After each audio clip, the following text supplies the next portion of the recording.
Kolik Puji, perempuan Bugis intelektual dan diakui dunia.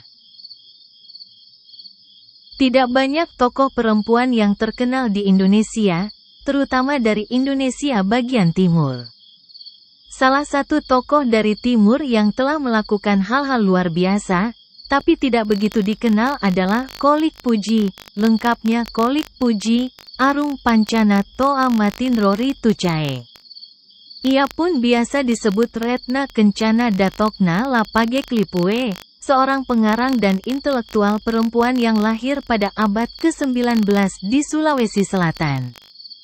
Salah satu tokoh yang sangat terkait erat dengan Arung Pancana ini adalah karya sastra La Galigo. Entah apa yang ada di benak Kolik Puji ketika dia menyetujui permintaan Benjamin Frederik Metis, seorang misionaris Belanda, untuk menyalin kembali epos besar Bugis La Galigo tersebut. Nyatanya, salinan ulang tersebut lebih dari 100 tahun kemudian masih terus mencengangkan dunia. Tidak hanya panjang epos yang melebihi Mahabharata ini yang dikulik ahli dari beberapa negara. Kolik Puji pun menjadi subjek perbincangan dan penelitian. Memiliki banyak kemampuan. Kolik Puji memiliki banyak kemampuan.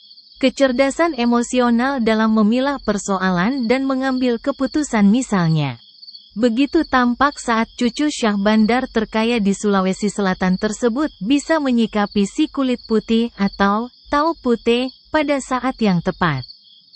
Sikapnya tegas dan menunjukkan perlawanan ketika dia melihat Belanda sebagai pihak yang dengan berbagai cara menguasai masyarakat, adat, dan tanah Bugis.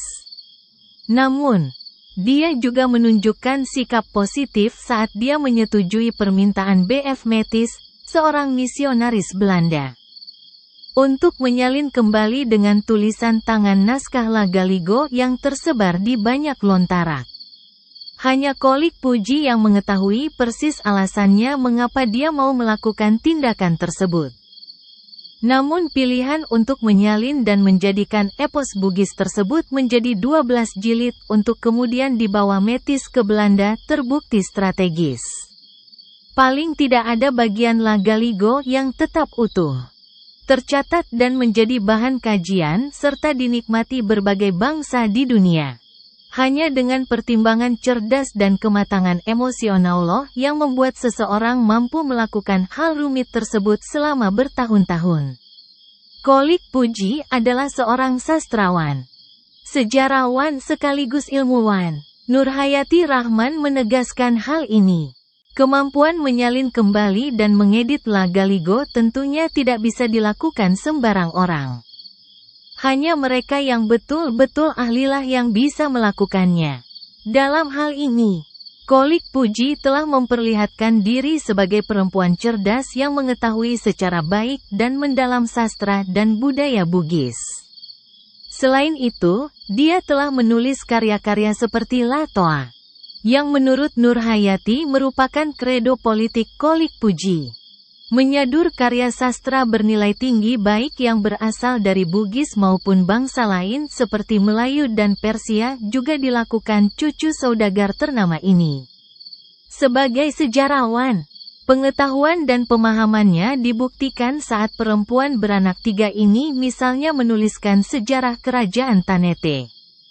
Kecerdasan Arung Pancana Toa juga menghantarkannya menciptakan huruf bilang-bilang yang kemudian dijadikannya alat komunikasi rahasia dengan para pengikut dan sekutunya dalam upayanya menentang pendudukan Belanda di tanah Bugis. Khusus huruf bilang-bilang, Nurhayati berargumen bahwa surat menggunakan huruf rahasia inilah yang membuat pengikuti dan sekutunya melakukan beberapa perlawanan terhadap Belanda, terutama di Segeri dan Tanete.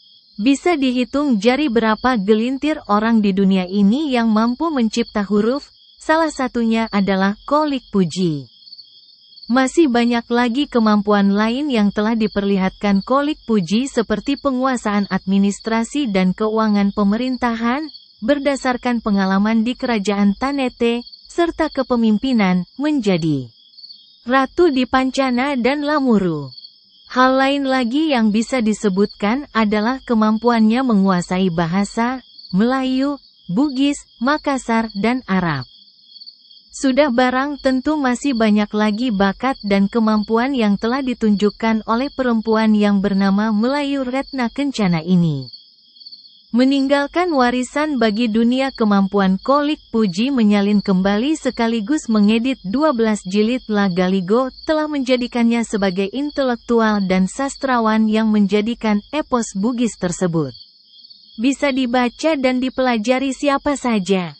Perempuan ini mampu menjadikan Lagaligo tidak lagi hanya menjadi milik orang Bugis semata atau bangsa Indonesia saja, tapi menjadi milik dunia.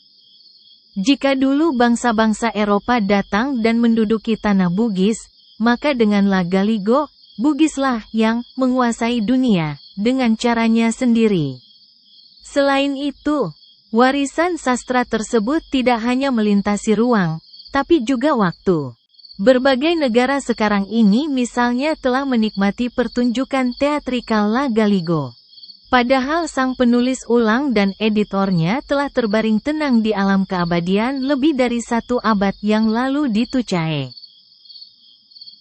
Tentunya, semua ini tidak akan terjadi tanpa campur tangan dan keputusan Qolik Puji untuk mau menuliskan ulang dan mengedit Lagaligo lebih dari 100 tahun lalu.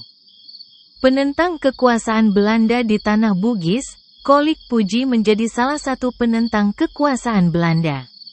Anaknya sendiri pun yang menjadi perpanjangan tangan Belanda. Tanpa kompromis ditentang oleh perempuan pemberani ini.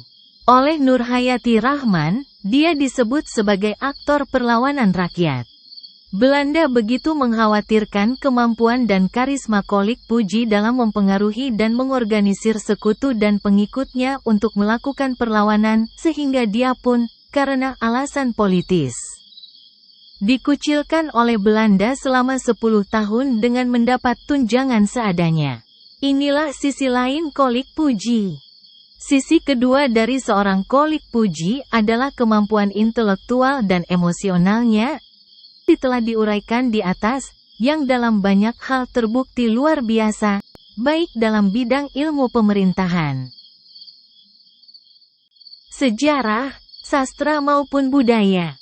Karya-karyanya sampai saat ini masih menjadi bukti nyata abadi akan kemampuannya tersebut. Jadi, Qolik Puji telah mampu memadukan 2 kekuatan menjadi 1. Layaknya 2 sisi mata uang koin, dalam diri seorang Qolik Puji, semangat Juang Cut Nyak Dien dan para pejuang perempuan lain seakan bertemu dengan kekuatan intelektual Kartini, Dewi Sartika dan lainnya. Keduanya tidak terpisahkan dan saling melengkapi. Apa yang ditemui dalam diri Qolik Puji ini bisa menjadi satu cara pandang baru di Indonesia dalam melihat ketokohan dan kepahlawanan perempuan.